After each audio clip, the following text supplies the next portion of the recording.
So good evening, everyone. At least it's evening time here in Brisbane, Australia. Welcome to our webinar this evening. My name is Michelle Maloney. I will be giving some comments, but also hosting tonight's talk. So here we are tonight, ladies and gentlefolk. Welcome to the first event, the first of 5 events that the New Economy Network Australia is pleased to be able to host this week. My name is Michelle Maloney. I'm one of the co-founders and directors of the New Economy Network Australia, which I will introduce in a moment. But our session tonight is called Localizing Our Economies in the Face of Global Corporatism, with the very wonderful Helena Norberg-Hodge from Local Futures and the Economics of Happiness, and the driving force for World Localization Day, which Helena will tell you all about. And if all goes well with technology and timing, Jon Jandai will also be joining us.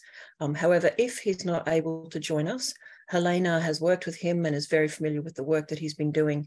So he's not on the call at the moment. If we have any technical problems with Jon, Helena has said she'll be very pleased to talk about his work and to share with you. So first, it's an Australian custom now, which I'm pleased to see more of, to acknowledge country.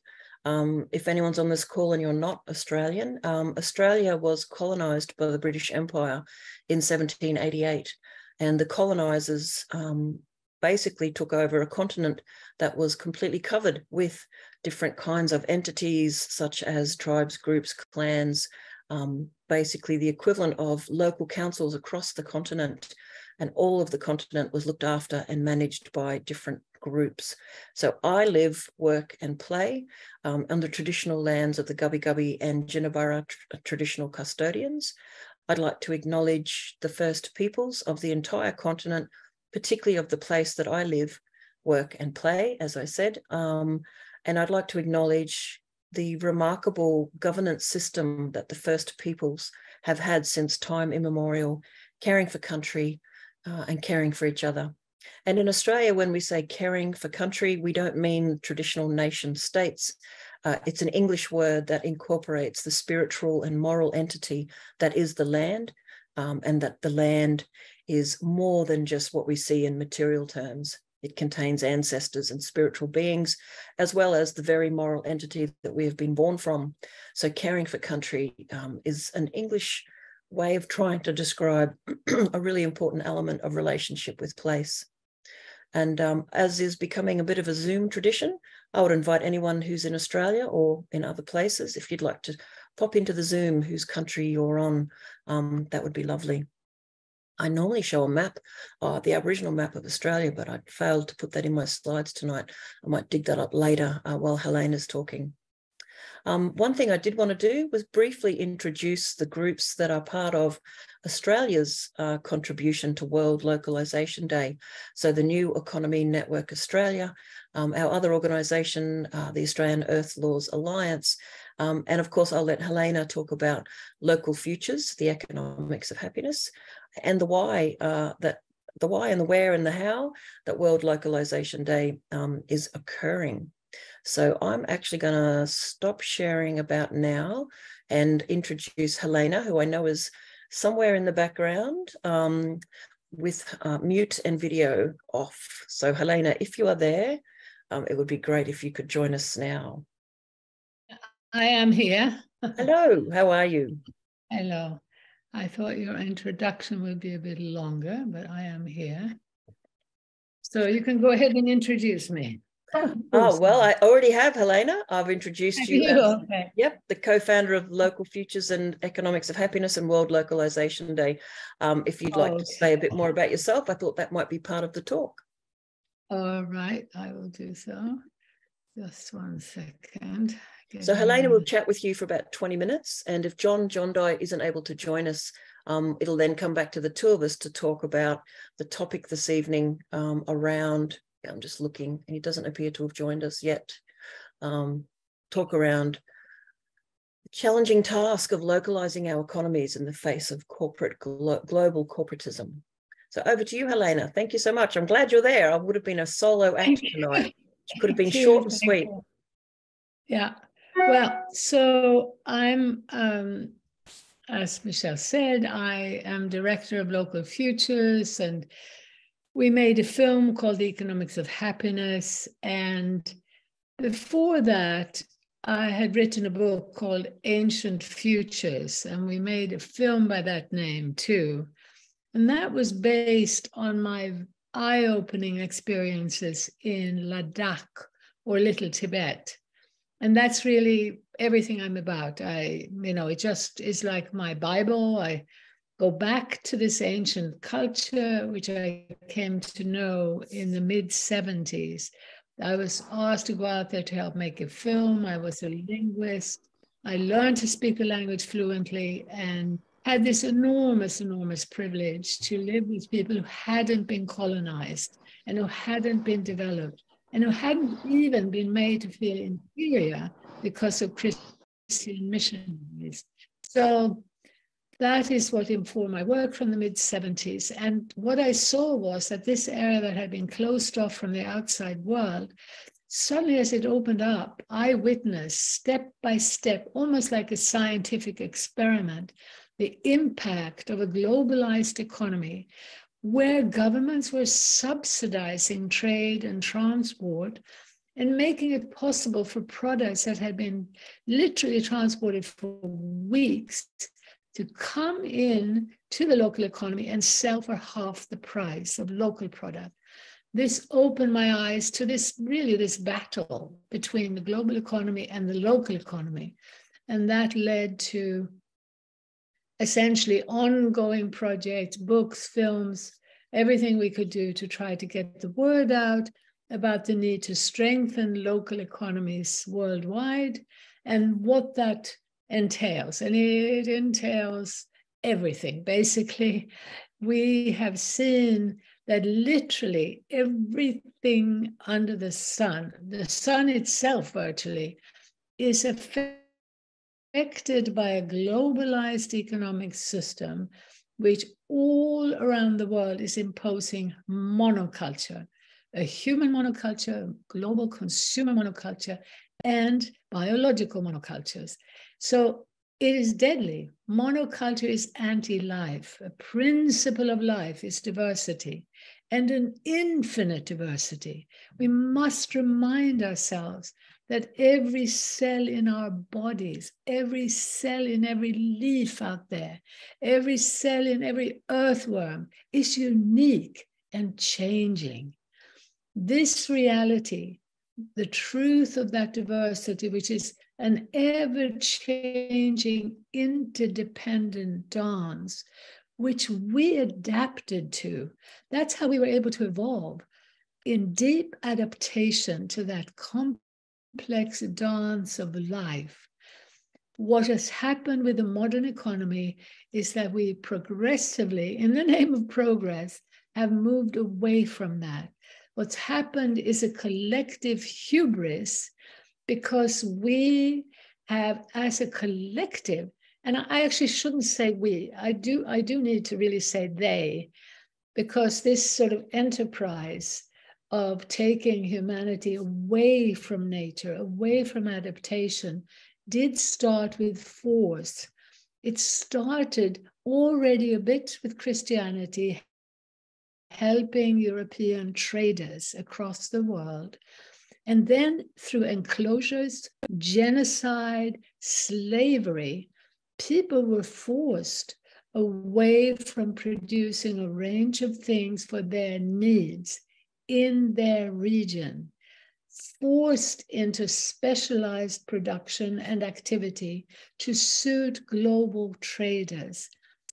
I can't tell you how important it is that we really understand that in order to have a powerful and really, I believe, persuasive tool with which to change a system that is destructive of human and every other kind of life.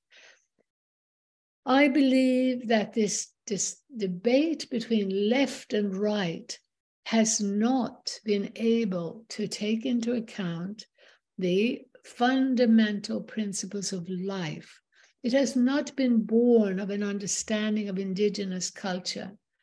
I love what Michelle is doing because she comes from a deep point of departure, which is respect for and understanding of indigenous culture. It makes the new economy activities that she has been encouraging among the most truly progressive, because I'm finding that most of, I don't want to be too critical, but I have many partners in the new economy movements around the world. I've been very active, particularly in North America and Europe, and actually less so in Australia. But I was amazed when I discovered that Michelle had given birth to this new economy network that was founded in those principles of life out of respect for indigenous culture. Because elsewhere, it's usually men who are interested in the new economy or in the old economy, and they tend to start from a point of essentially industrial techno assumptions. And so they tend to focus on how do we change the money system, which is, of course, very important. But if we do not have what I call eco-literacy, meaning both economic literacy and ecological literacy, we will not understand that money is nothing but a tool, a symbol of wealth that has been allowed to grow into a monstrous top-down system. But again, to see that, we need to look at that point of departure where a patriarchal system, yes, it was white men from Europe who were those slave owners who benefited from having the huge, wonderful opportunity to use slaves on one side of the world and gradually help build up an industrial economy where there was more money, another technology that was created and that was given a lot of life through top-down pressures. Here you had a situation where on one side of the world, people might work for free as slaves or later on for $1 a day. And on the other side of the world, people could be earning $100 a day. Set up a perfect system for amassing wealth and power if you were a global player. Now, I could go on about this much, much longer. I won't, but I do want to say that we need urgently to wake up to how it is that global banks and corporations have so much power. More than that, we need to wake up to the fact that global corporations are running the world. They are determining the narrative of progress. They are determining the narrative around climate change. They are determining the narrative that now turns everything into stakeholders, shareholders, investment. Philanthropy is being demonized. We're in a very, very frightening situation if we don't wake up. It's mainly about the worldview.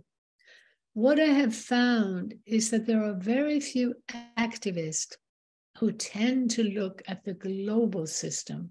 Understandably, around the world, people have been active trying to protect their water from pollution, their community from unemployment and poverty, the loss of democracy, the climate change, mountains of plastic, deforestation, on and on and on. But very rarely have they had the opportunity to look at the global system and its global impact. What I have seen is that I have met, the people in power in business and government. Those who are looking globally are doing it through econometric lenses. The world becomes numbers, remote numbers. The reality of the destruction is not comprehended, and the linkages between the globalizing economy and the destruction is not being documented. So, for instance, in the climate negotiations at all the COPs, there is no mention of the emissions from global trade. Please look into this because it's an insanity. We have a situation where we hear words about the footprint of Australia, the carbon footprint of North America. It's a complete joke.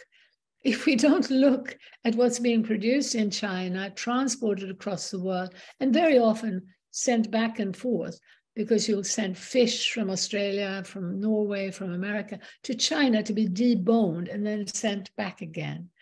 You have countries exporting as much wheat, as much butter, as much beef as they import, virtually identical quantities. No discussion of those emissions. So we have worked for all these years, since the 70s, trying to alert people to the huge benefits of looking through these lenses of global versus local. And we now see that in the business world, these giant corporations are actually having a major rethink. Just yesterday in the New York Times, big article about how globalization is not really working. Financial Times sponsored 3 documentaries, all about the need to shift from global to local. But we are now in this situation where we must distinguish between the genuine local, meaning the localization where people have more power, more agency, and where the economy is adapted to life, to diversity. And that is not happening with their local. What they're doing is, yes, saying COVID has shown, climate disruptions have shown, that huge tanker that got stuck in the Suez Canal a few years ago have shown that the global supply lines are unstable. And we realize that countries can't even produce their own masks in COVID. What's going on? So now there is this wake up, but they are mixing the local with friendly, truly diverse, adapted agriculture, which is really what you find in the local food movement around the world. They mix that up with high-rise indoor agriculture, indoor high-rise run by AI. They talk about local as they come back from China to produce things with AI. So we have a big task in front of us.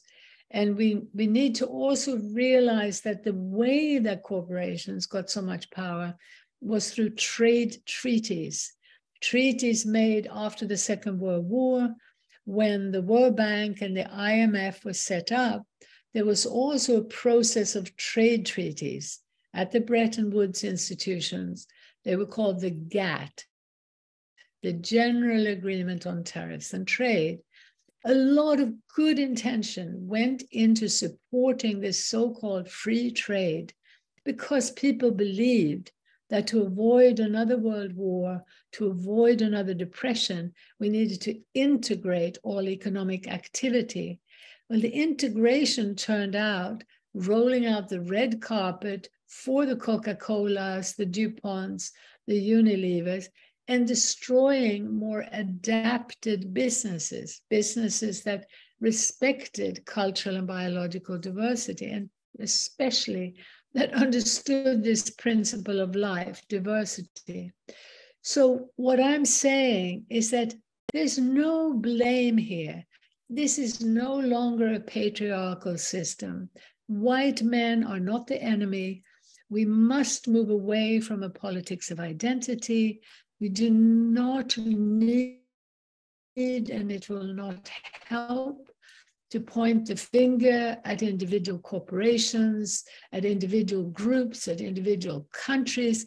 Let's look at this system compassionately, kindly, and realize that we need to wake up. Those of us who are here trying to do what we can to create a better world, let's be better informed about this global sin. You won't hear about it in academia. You won't hear about it in the media. You've got to dig. It's not a secret, but it's one of these secrets that's out in the open that's not being looked at. So we started, we started doing everything we could, books. We wrote books on agriculture in the 80s even, about the need to support smaller, more localized farms. I know in Australia that sounds crazy, probably because you have such big farms, but we need to be moving towards shorter distances and diversification. And that means not regen agriculture, but shorter distances, diversity above ground, not just in the soil. We want to start having more mixed farming. And this is happening as a micro trend from the bottom up. And those local food systems are demonstrating that we can produce more food per unit of land and water. We can employ more people in really enjoyable work. And we can restore wildlife and heal water cycles, the soil, simultaneously. But it requires that shortening of distances. There's a lot coming out in the media that says, no, shorter distances don't really reduce emissions. It's not meaningful. Well, guess what? The people who put that out are from the big corporations, and no one is measuring the global emissions. So we have to think a bit for ourselves. And again, remember, the people who put out those ideas are not necessarily at all consciously trying to be destructive. They are just inside a system that has been promoting global trade as the only way to grow the economy. So we started doing book and film. I hope you will look at. It's my description of the traditional indigenous culture. And I had such a privilege to get to know a culture where the oldest and the youngest were deeply connected. I saw what it means for grandparents and grandchildren, great-grandparents and great-grandchildren to be connected in a daily way, in an interdependent way. I saw what it meant for mothers to have 10 caretakers for every child. I saw what that did to gender roles. They weren't polarized in the same aggressive way. I saw what it meant for the self-esteem of grandchildren, of children generally. I saw also what it meant for children to grow up caring for water, for soil, for animals, for their siblings, learning skills, multiple skills that included not only being productive in terms of food and housing and all the basic needs, food, clothing, shelter, but also in terms of caring for each other, teaching and learning, playing music, dancing. Everyone had all these skills and it was done together. It was a bit of a paradise, but you and I would not have been able to live there. There wasn't heating in the winter. They didn't even have glass in the windows, and it was very cold in the winter. But I realized in a very short time that with just a little bit of genuinely decentralized renewable energy, you could create a standard of living that all of us would be very happy with. But that's not what happened in the name of development. So anyway, I hope you look at my book and film, Ancient Futures, and at our books on agriculture. And later on, we did a film called The Economics of Happiness. It had a huge response across the world. The website Films for Action in the US said that hands down, they felt this was a film that could inspire positive change like nothing else in this generation. So we were very happy to have such a good response from activists. But we've had very strong pressure from Facebook, they've basically shut down our Facebook account. They're very much for globalization. So it's been hard to get things out. And so we started doing conferences where we would bring international voices like Jon Jandai and many of our colleagues who've had a lot of international experience to different regions of the world. So we had a series of economics of happiness conferences that were very effective. They help people come together and see how, if you're concerned with climate or you're concerned with poverty or plastic or biodiversity, that we all have a common benefit in shifting economic policy and encouraging community initiatives to build local economic relationships. So this was going very well. And then we'd had about 20 or more big international conferences around the world, including in Australia. And then COVID hit. So then we decided to launch World Localization Day and do events online. And so that's how World Localization Day started. And I was able to get a wide range of voices to support it, including Jane Goodall, Noam Chomsky, the Dalai Lama, all people I had met because I'd been very active. So I had met them and they had been supportive, and a whole range of other well-known people. Now, World Localization Day encourages people, wherever they are, to celebrate this process, and many of them are doing it around food.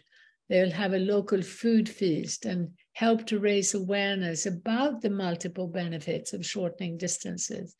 And this year, we're now, after COVID, having a big global summit in Bristol in the UK.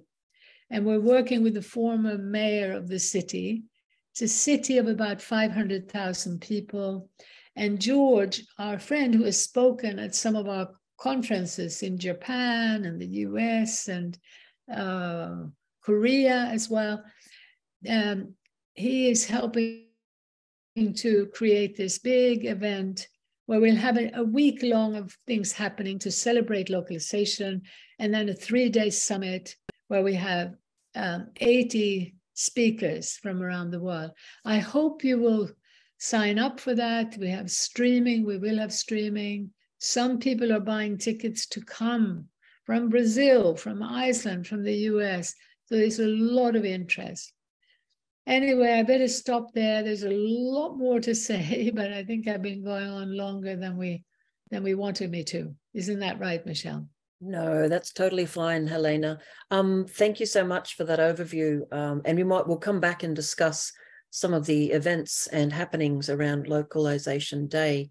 I'm just wondering, there is a Jon, Jon, who has joined us, and I'm just wondering, Jon, is that you, our guest speaker, or is it another Jon? Yeah, I'm sorry. I'm the same person, but I'm late because I don't know much about the internet thing today. Oh, so. You've done, no, that's fabulous. That's fabulous. Are you able to, is your video on, Jon? I'm sorry. Yes, it is, isn't it? Yeah, okay. Everything's on now. Video. Hooray, there you are. Hello.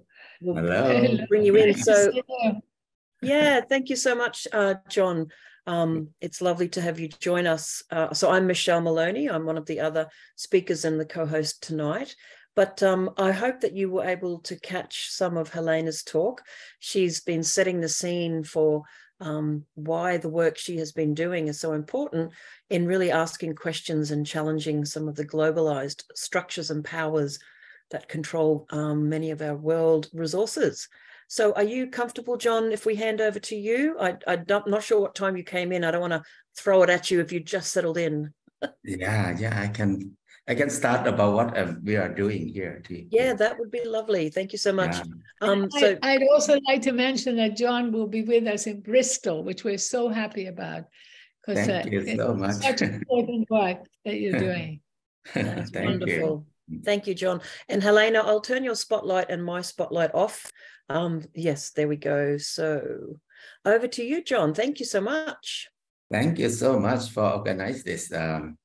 Actually, I have been thinking about localization for a while because I feel like it's so sad to see people starving. People have nothing to eat, especially Thai people. When we have, when the war in Ukraine start, the price of instant noodle rising up. So many people complain about that. I feel so bad.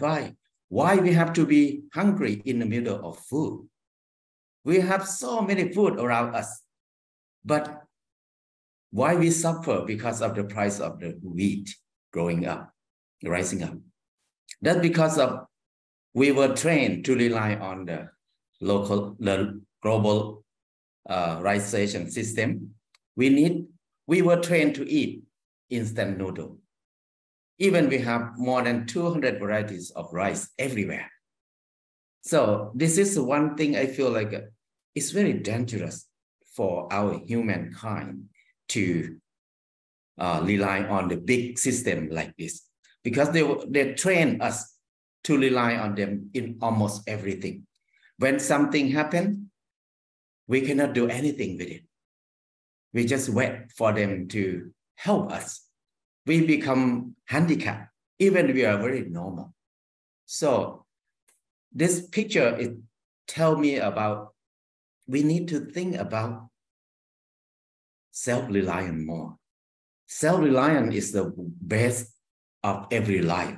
It's the base of localization. If we can rely on ourselves, we will depend on ourselves more. Whatever happens in one spot, it will not have a big impact in another spot in the world. So I think this will be the best way to develop ourselves. So in Thailand now, we start do a lot of training. We call sufficiency economy system for the King Ramanai. So I like this idea a lot, because the sufficiency economy is about how can we make it enough for us first. Normally, farmers, they don't grow for themselves. They grow for sale. They grow cassava, they grow corn, they grow sugarcane, but they don't eat anything that they grow. They sell it very cheap price. And then they use that small amount of money to buy the expensive food and very poor qualities to eat. So that's so sad. Why we have to do this system? So when we do training with farmers, we train a lot about how to design our land, to have food for ourselves first. The first thing, to have food for ourselves. The second thing, to have shelter for ourselves. So the next thing, to have good environment, good tree, good forest. And so that's the main thing that we focus on. And then after that, we think if we have more than we need, we will share. We'll save for emergency time. And then we can sell later if we have more. So normally farmers always think about what is the good price. They want to grow that thing. They grow for the market, but they did not grow for themselves. That's why our local culture, local market disappear all over the country. We need to rely on the big system completely. Now, I think it's the main cause of poverty everywhere in the world because of globalization problem. And then people ignore their old wisdom, their old skill. They learn to develop their skill to be specialists, to work for the system. But not many people work for themselves. I feel like this is the most dangerous thing for ourselves now. So we start to do a lot of training, and then we networking with many groups in Thailand to start this system in Thailand. And now we set up a company. We found a company we call Tham Thurakit or Fair Business. Fair Business is like we invite farmer or people to buy share from us. And then we sell the produce in the price that consumer can buy it. So it's similar to the co-op system, but we don't want to be co-op here. So we start to set up a company, but it's a social enterprise company. So far we have about 17,000 members now. We have 3 restaurants in Bangkok and 1 farmer market in Bangkok. And then we have 1 resort in the southern of Thailand. So we think this is the way that everybody who are in the circle of food can come and join us. And then we want to make the food system fair for everybody. And then we want farmers to be able to survive in the real world. Because normally farmers cannot survive. They have to be in debt a lot. Because everything, the price rise up all the time. But the price of the farmers' products always going down all the time. So this part, I feel like it's not last very long. It's not fair. When it's not fair, it cannot last long. That's the thing happened in Thailand now. After we feel like we become globalization, a lot of things disappear from our communities. The first thing is seeds. The diversity of seeds disappear from our communities. We used to eat a lot of food, a lot of vegetable in the past. 1 year, we eat more than 100 varieties of vegetable. We eat more than 100 varieties of freshwater fish. We eat many kind of pigs and things like that. But now, only 20 years later, now, all people in the country, we eat 1 kind of chicken all over the country, 1 kind of pork, 1 kind of eggs. And we have only less than 5 varieties of vegetable that we eat. People eat the same thing over and over every day, every meal. So people think that we are so civilized, we are so developed. We have meat, we have eggs, we have vegetable, a lot. But all of them is a few varieties. We eat less and less and less varieties, but we eat the big amount of each variety. The biggest impact now is we have a lot of sickness with no germs. We have a lot of diabetes, a lot of cancer, a lot of heart disease, a lot of kidney problem. So it's a big impact in our life. Even we have good doctor, good medicine, good technology, but people get sick and die a lot too. In the same time, our environmental system collapsed. So now we destroy our topsoil completely everywhere. We cannot grow anything easily anymore because we use our land, our good land, to grow a lot of tapioca, grow a lot of corn or sugar cane for so long. The same thing over and over, and add a lot of chemical, burn a lot of things there. So now we have dead soil everywhere. So this is the biggest impact that we're facing now.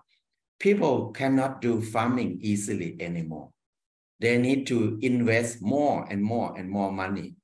But in the same time, the price of their produce going down all the time. So I can't see that we can survive in this situation for a long time. I don't know what will happen in the next 10 years or 20 years if we keep developing in this direction. So now we think we need to do something different from normal. That's why we start a network in Thailand to do a lot of training, to start a market for ourselves, and to grow more trees, to design our land, to not grow cash crops, stop growing cash crop. If we have land, we need to have vegetable, have ponds, have fruit trees, and have forests. We have everything that we need first. When we have everything we need in our land, that's freedom. So after that, if they want to be rich, they can do something else. They cannot make a lot of money from farming, because farming, you cannot make a lot of money from it because it was controlled by many things in the world. So far, I think this movement growing quite well in Thailand. Actually, COVID-19 helped this movement grow faster than normal. Because before that, people never think about to come back to the farm. But after COVID-19, they realized that they cannot rely only on money anymore. They need to rely on the natural resources by themselves. They need to have natural resources in their hand. They need to have food in their hand. They need to have water in their hand. They need to have forests in their hand. And the most important thing is families and communities. When they came back home after they were fired from work after COVID-19, they discovered that family is so important. It's so joy to be with family, eat together, work together, and then people start to change a lot. I think this is the hope that I feel like I can see it changing now. Even it's small, but it's good start for us. So this is what we are doing now in Thailand. So I want to explain about this.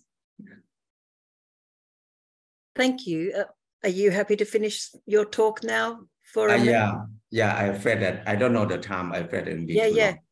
No, not at all. No, that was lovely. Thank you so much, Jon.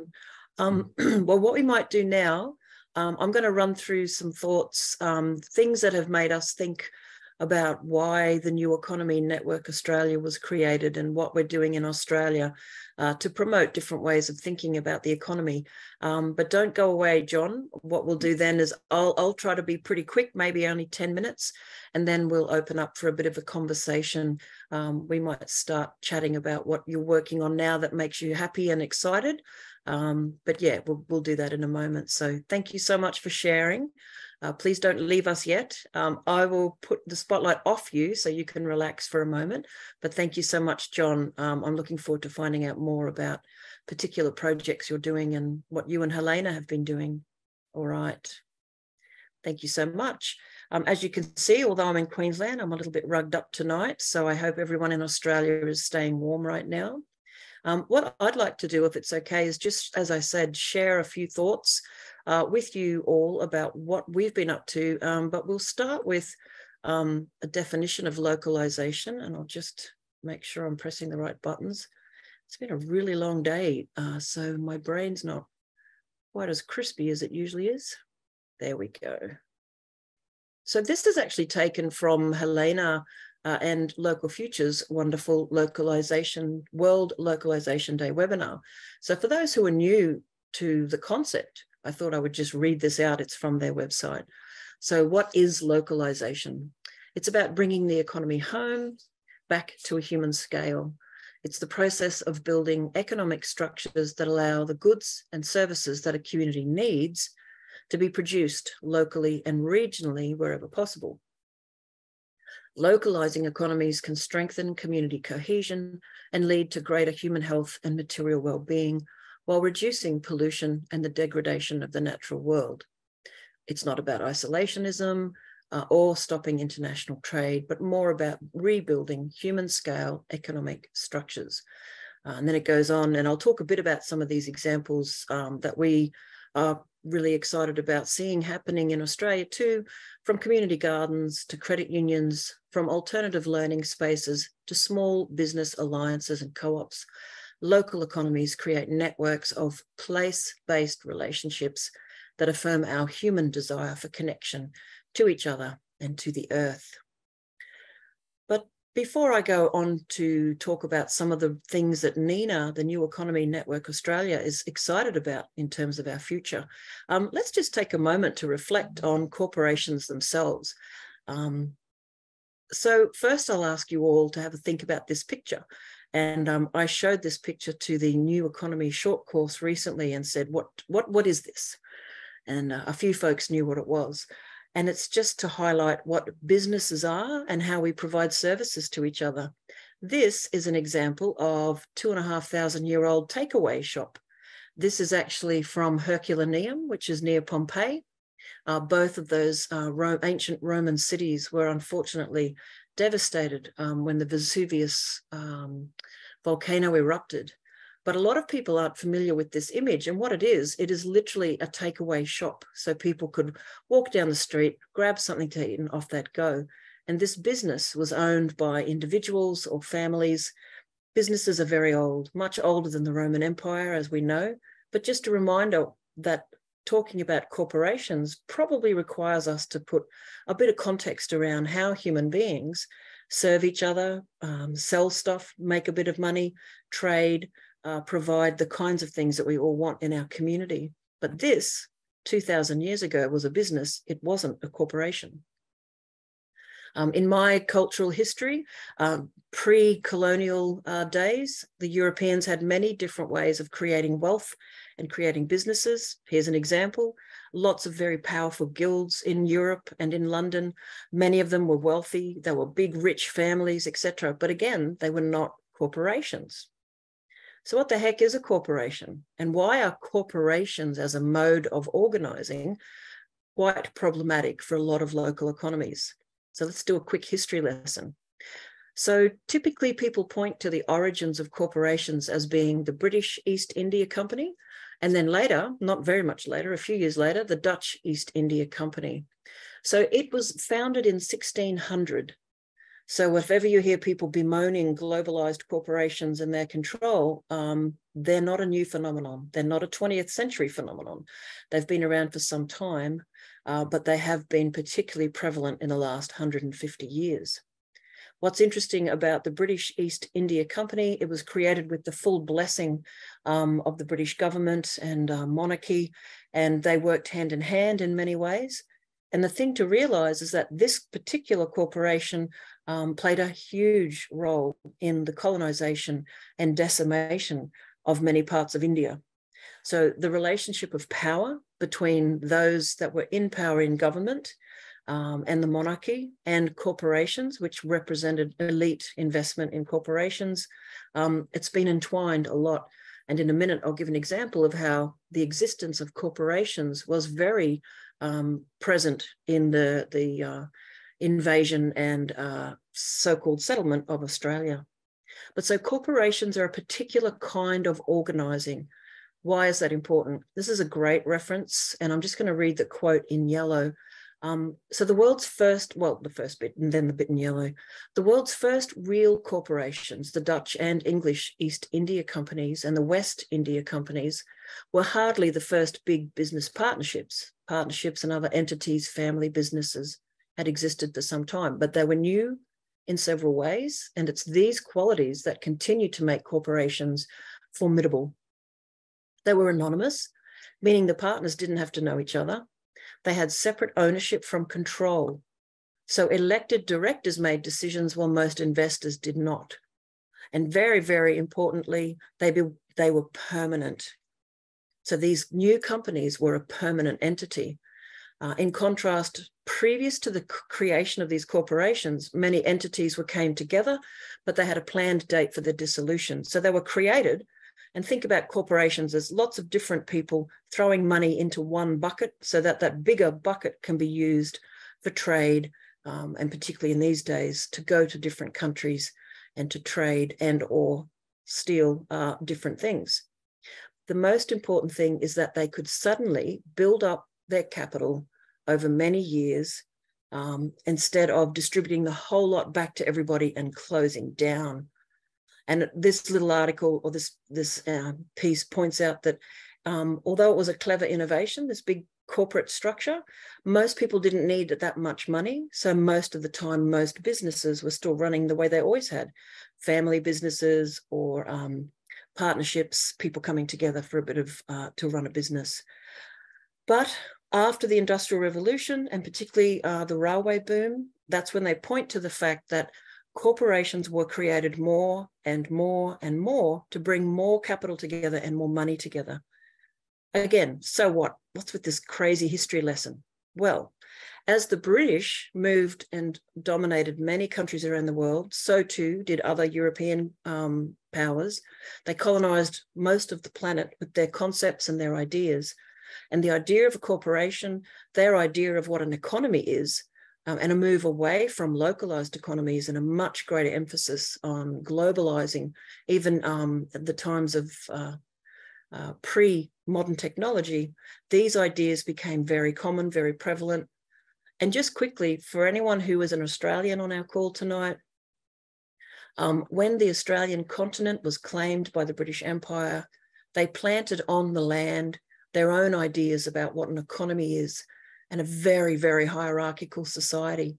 And something that's really interesting to me is this state here, South Australia, was in effect opened up and managed by a separate corporation to allow emigration to that state or that colony.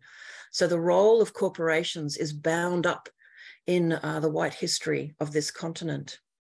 And it's really important to understand that many of these sort of corporate entities have maintained elite control for a very long time. And again, that's why the corporation, that particular mode of organizing, can accumulate such power. Anonymity for directors, legal entity is the company itself, and individuals are protected from what the company does. These structures are really important. And I won't go through too much of this, but I came across this study many years ago, and I'll just give you the snapshot. In 2011, 3 systems theorists at the Swiss Federal Institute of Technology in Zurich did a massive study on the interconnected systems of the global economy. They asked the question, who controls the world? And their study looked at 13 million ownership relations, 43,000 transnational corporations, and 1 million links between all these different groups. And there's all this complex interconnectedness. However, the key findings were quite frightening. Perhaps most of us wouldn't be too surprised by this. Basically, they found that across the connected entities they looked at, 737 companies control 80% of the global economy. And the top 146 top corporate players have the ability to control about 40% of all transnational corporation value. And this is because what they were looking at was that the direct corporate control came very much exactly as Helena was saying before. The banking and finance sectors end up with their financial tentacles into many other corporations. And I just wanted to show this in case you've ever been pondering, perhaps you haven't, why corporations have so much money, these ideas that we've just talked about, global extractivism, connection to colonial takeover and control of other places for hundreds of years has built a legacy of extractivism. But here, for example, is last year's Forbes list of the wealthiest corporations in the world. And I'm not going to go through this, but let's just look at the size of the numbers. JP Morgan Chase, let's just look at its market value, nearly $400 billion. Let's jump down here. China Construction Bank, $178 billion in terms of market value. ExxonMobil, Microsoft. So we hear all the time about those handful of billionaires, but also the many hundreds of millionaires. But the corporations themselves continue to accumulate and accumulate and accumulate. And this stuff definitely worries many of us, including those of us who created the New Economy Network. I'm sorry, I've just got to get back to the correct slide. There we go. So corporations have been likened to vampires. They have the ability to live forever, and they can suck the energy and life out of other things. Perhaps that's a very unfair analogy. But what are the antidotes, or what are the challenges to this kind of corporate control of the world's resources? And of course, one of the many concepts that people are grappling with is how we do what localization is all about. How do we bring the economies back, particularly in places like Australia that have got a really strong and vibrant local economies in some ways, but we are also deeply connected to the globalized economy. whether that's by driving down the main streets of certain cities and all you're going to see are globalized food chains, fast food, which Jon has just mentioned, the change in diet, the change in economy in his country has led to, I like how he described it, illnesses without germs, things like diabetes, heart disease, cancer, many of these things connected to food and to our local production and modes of doing and being. So the New Economy Network Australia, like many, many other wonderful initiatives and networks around the world, is interested in localization because, number one, it reflects the remarkable bioregional governance system of Indigenous peoples across this continent. And thankfully, we've seen in the last 10, 15, 20 years, the rise of much more respect for Indigenous peoples across this continent.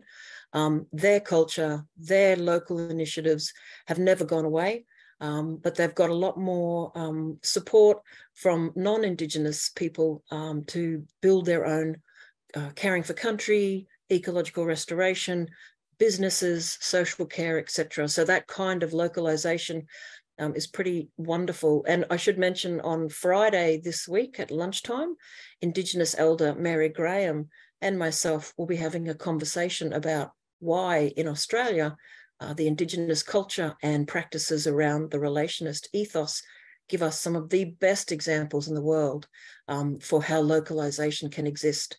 And I find it really exciting and soul nourishing to explore what Australia could look like if we connect to our place.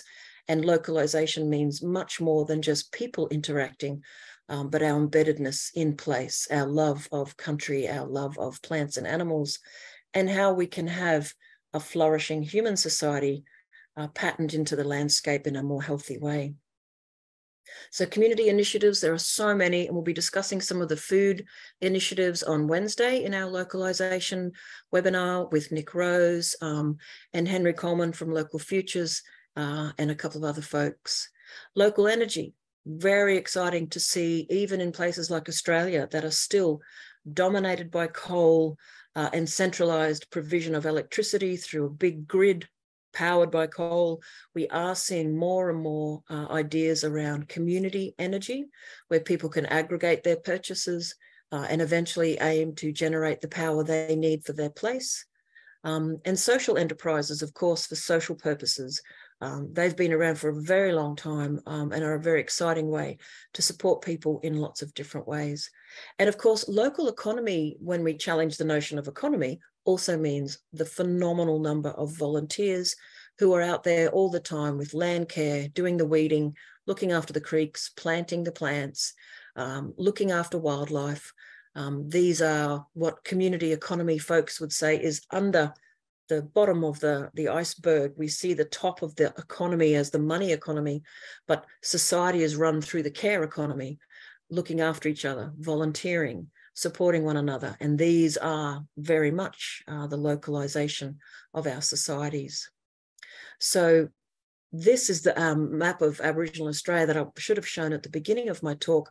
But as you can see, Aboriginal Australia was organised around bioregional and sub-bioregional ways of place-based governance. And if you've ever heard Mary Graham or other Indigenous people talk about the relationist ethos, you will know how profoundly local the economies and societies and cultures were. Mary often says, I love this quote, I might get it wrong, but she says, Descartes said, I think, therefore I am. Mary Graham says, if Indigenous people had a similar statement, it would be, I am located, therefore I am. And it is the place that helps to define us. And I think someone who works in a number of different areas, I see many people connecting to place and articulating this love of place more and more, Indigenous and non-Indigenous. It's really lovely. So the only other thing I wanted to say, I'm sorry about that blank slide. I must have had an idea. I forgot to put a picture in. The other really exciting thing about both localization and people who are challenging the more extractivist nature of our economic system is the rise of not-for-profit entities. At our conference that we're having in November, which is in the picture behind me, Life After Capitalism. We're inviting people to imagine what a world can look like where rather than accumulating money or accumulating this type of wealth, we actually look into how does society organize itself differently. People like Donnie McClurkin from the Post-Growth Institute have some really interesting arguments around making the entire business world not for profit would in fact keep some of the channels of communication and finance support, but remove that inbuilt accumulation, which becomes very destructive. And so cooperatives can often be a really powerful way for people to work together in a more equal and fair manner. And of course, incorporated associations, which are a way of organising in Australia, are very local. They're often sporting associations or community groups. And I think they're pretty much always not-for-profit. I actually must check that. So that was all I wanted to do by way of the Australian context. And because we're always interested in how did we get here? How did we end up with these massive corporations with so much control? They've got their origins in a mode of generating and creating capital. They've been perpetuated through the 20th century and grown because of the modes of finance and economic systems that are valued. But now it's time to imagine something different. How can we reduce our own impacts, but also be working together more collectively? And I think that's where many of the localization discussions are very, very valuable. So that's all I wanted to say, and I'll stop sharing there. Now I'd love to invite Helena and Jon. I'm going to spotlight you if I can. Here we go. I'll bring you back into the fold. Add spotlight. There we go. So there are a couple of questions coming in, and I'll read through them in a moment. But I'd love to... sorry, I've just noticed someone answered when I asked, what is this? They said, that's a tapas bar in Pompeii. I've been there. Yeah, that's actually the one at Herculaneum. But yes, I've been to Pompeii too. Mind-blowing. But Helena, could I ask you to share with us some of the things you're excited about through localization? Well, it started as a day, but now I see it's a month. Would you like to talk about some of the different events that are on, or would you like me to bring up the website to show people all the good things? You're so good. Thank you for bringing up our definition. And for, I usually don't talk that much about our work, and I'm always trying to encourage people to put on these different lenses. So wherever they are, whatever they do, they will go local in their own way. But and what I am very excited about is being connected to an increasing number of people and groups around the world who are building this movement bottom up. Very often, they may not use the language of localization, but what you will find is that they are more place-based, they're more human scale, they're truly respecting biodiversity and moving the economy in that direction towards greater, what Jon was calling sufficiency or self-sufficiency, self-reliance, not being dependent on these giant corporations and the import and export. In Australia, many people have now tasted the scary effects of floods or fires blocking the transport routes. Many people now know that there's an important issue around food security, trying again to diversify so that you're not just growing cassava or sugarcane, as Jon was saying, for export, but you're actually growing the things that people need in your region. So I guess I'm most excited about the food initiatives. And I do want to tell you that in all these years, having promoted this shortening of distances, more self-reliance, I am seeing by far the most successful initiatives are around food. I worked with the first economist to promote local, someone named Richard Douthwaite, and he was focused on the currencies, local currencies, also things like let schemes and so on. And we also, in Local Futures, we also promoted them. We started a couple in America, but none of them have lived on in the way that the Local food initiatives generally have. And as I've been looking at that around the world, I'm seeing that when a group comes together and tries to set up a currency, they're doing something very radical. And it's quite difficult to get hardworking farmers, for instance, to commit to getting paid in a local currency. So usually what happens is that people end up doing things like massage, fixing a bicycle, babysitting, actually meeting marginal needs, which really isn't necessary. We could do all of that through community support. When it comes to food, clothing, shelter, particularly the food and the shelter, what I'm seeing is, as I say, particularly around food, is that using the national currency, the existing currency, we can start building relationships so that people now become a name, not just a name, but a face, someone you know. The farmer and the consumer know each other. There's a human scale chain of interdependence. When you do that, you are creating structures that could be met through a local currency, maybe later on. But I would urge anyone who's listening to this to look around them wherever they're living and see if they can either start or support local food initiatives. It's not just about shopping local. It's not just about, oh, I'm willing to pay more for my food. It's about actually being part of these community initiatives of collaboration to build these new structures. Very often the farmers will need support with infrastructure, with transport, with advertising, word of mouth, to really make these initiatives vibrant. And one of the best structures is farmers markets, but it's not always the best for some growers. And so there are many other ways: community-supported agriculture, some cooperatives, farm shops. But do be aware that if you study the local food movement, you will also see this amazing fact, which is that smaller diversified farms produce more per acre of land and unit of water. And that's why the question about population, someone was saying, isn't local only possible if you have a small population? No. On this crowded planet, there's a more urgent need than ever to shift towards more localized, smaller farms. That's because they can grow more food and employ more people in meaningful, enjoyable ways.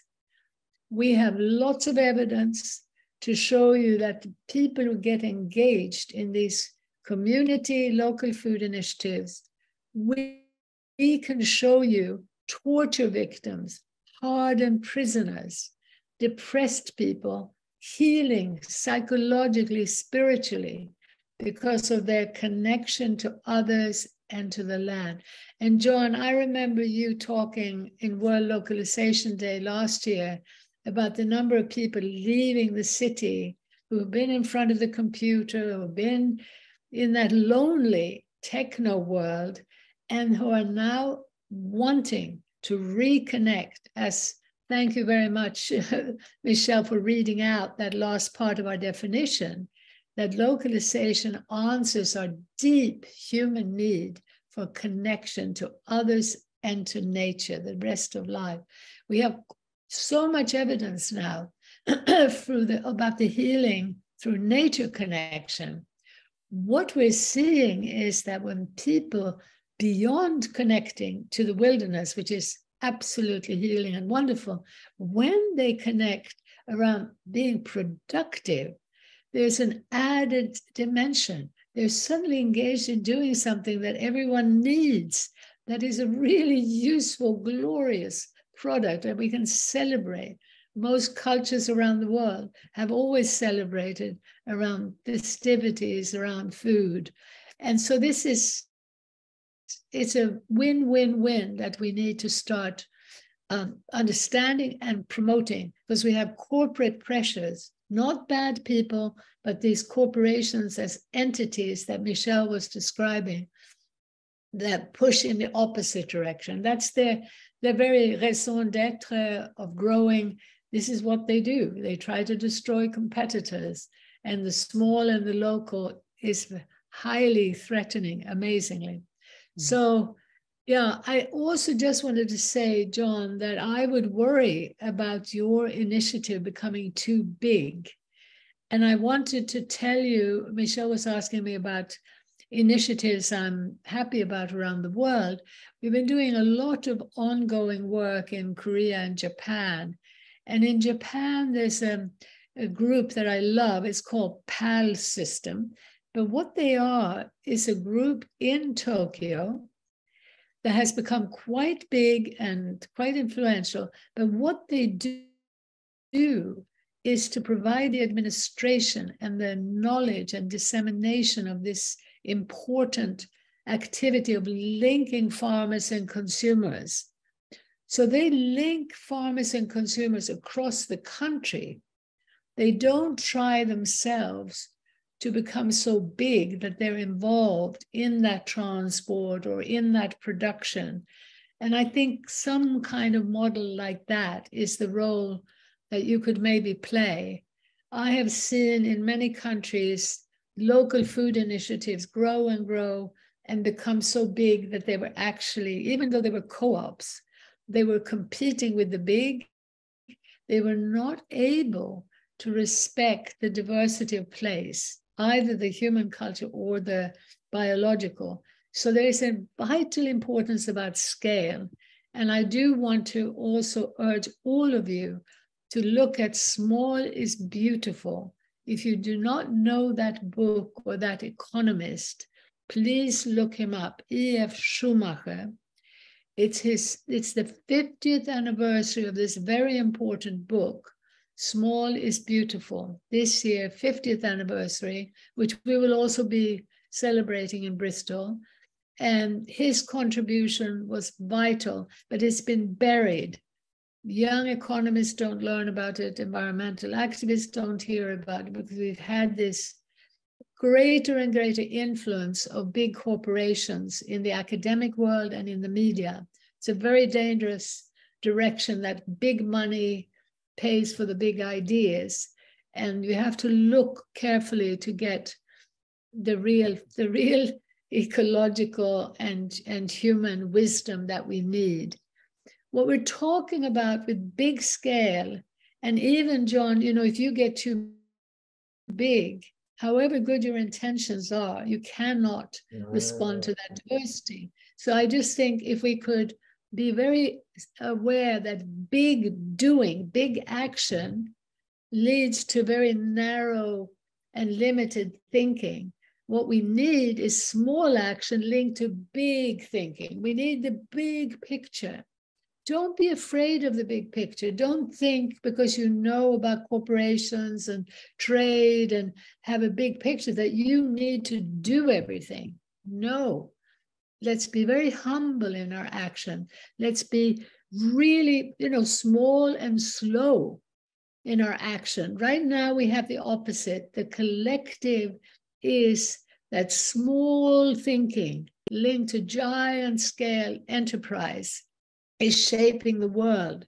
And that creates this collective hubris, this arrogance, stupidity, clumsiness. Once we realize we need to promote small scale on a large scale, we need lots and lots and lots of small, and we do need to promote that rapidly. But the rapid promotion should be encouraging activities that are slower and smaller. Maybe that's a bit complex, but this is really, for me, the fundamental truth of indigenous culture, localized systems, was the humility that comes when you are more closely connected to the system that you are a part of. You Thanks, become Helena. humble. Yeah, sorry. Yeah, no. I was just going to say, Jon, did you want to respond in terms of some of the initiatives that you've been involved in I would like to hear a bit more about any examples of these people who left the cities and are working at the farms. But also there was a question from someone, I think when you were giving your talk, I'm sorry, I might have missed it, but you mentioned that you didn't create a cooperative, and someone was asking, why did you choose not to create a cooperative when you were building your entity? So the first thing is we give a lot of training and encouraging people to start to be self-reliant. So self-reliant, at first, they need to rely on themselves first. So we did not plan, we did not control them to grow this, grow that. They do for themselves first what they like. And left over from them, if they cannot sell by themselves, they can send to the company. But our company, we register as a social enterprise company. We feel like it's more convenient than the co-op. Because the co-op in Thailand, we have the law and regulation and everything. It controls too much. We cannot develop easily. And then to be a social enterprise company, I think it's more convenient for us. So for us, we focus on self-reliance, at least in the minimum, in the family level. So if they have enough, they can sell in the local area first. And if they have more than that, they can send to the company. So the system, we don't want to be big, but we want to have a network of people who become independent by themselves. Each area, they need to produce what they have in their local, what they used to eat. So we try to promote local vegetable that we almost forget it now, because new generation, they eat only kale, lettuce, carrot, tomatoes, but we have many hundred varieties of vegetable that we stop eating now, because they think it's not like it's not civilized. It's not like the Western people. When people talk about health, they think about health. They think about lettuce, carrot, and tomatoes. But they didn't think about local vegetable. We have so many of them. Jon, I've seen the same thing when I've met with people in South America, Indigenous people who are crying about the poor people in North America only have one type of corn. You know, they have different corn for different activities, and they're seeing the same thing. This globalization of what is food is changing the notion of their food. I didn't know it was happening in Thailand too. That's a tragedy. Yeah, in Thailand, Everywhere. it's like Everywhere. completely westernized in many areas. Yes. People start to eat more bread, more pasta, more Western food easily now. But now what we try to do is, like last month, we just start the tubers planting parties. So we want to bring back all 200 varieties of tuber that we used to have back, and we plant them, and we are going to show how to eat them in November. That's awesome. A planting party. That's my kind of thing. Food party. Yeah. That's it's awesome, very Jon. fun, because many people bring their own tuber that they save in their life, and then we bring together. And when we have like a piece of land, we want to be tubers banks there. And then we want to grow them there, propagate them there, and then give to people who want it. In the same time, we want to show how to eat them, how to use them, because our main job is to seed saving. But saving seed means saving the technique, the knowledge, the skill, how to use them, how to eat them too. Because many of them are toxic if you eat them raw, or if you don't know how to eat them, you can die from it. But they have some technique how to make it become very good food too. So this kind of knowledge, I think, is so beautiful to eat different things. This also, I also want to make the point, this is a fundamental part of the local food movement around the world, that people are saving the adapted varieties of animals, vegetables, and even timber, realizing how important that is, how vital it is. And once we see that in contrast to what our governments are subsidizing now, also, by the way, in the name of carbon, the carbon reductionism is very dangerous. It's very destructive for small farmers. And I also want to comment on the person talking about urbanization. Urbanization is a direct consequence of globalization.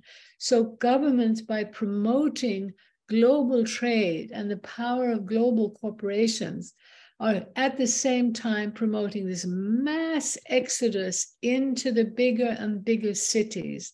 So Jon can tell you about Bangkok growing, small towns being destroyed, and all across the planet, in many countries where you still have 50% on the land, people are being pushed more and more rapidly into cities. So if you do anything to support so-called third world people, please do it with the localization and ruralization agenda. Please understand that when they move into the cities, most of them are moving into slums. And their footprint goes up, energy, plastic, resources, massively, water, but their lifestyle goes down.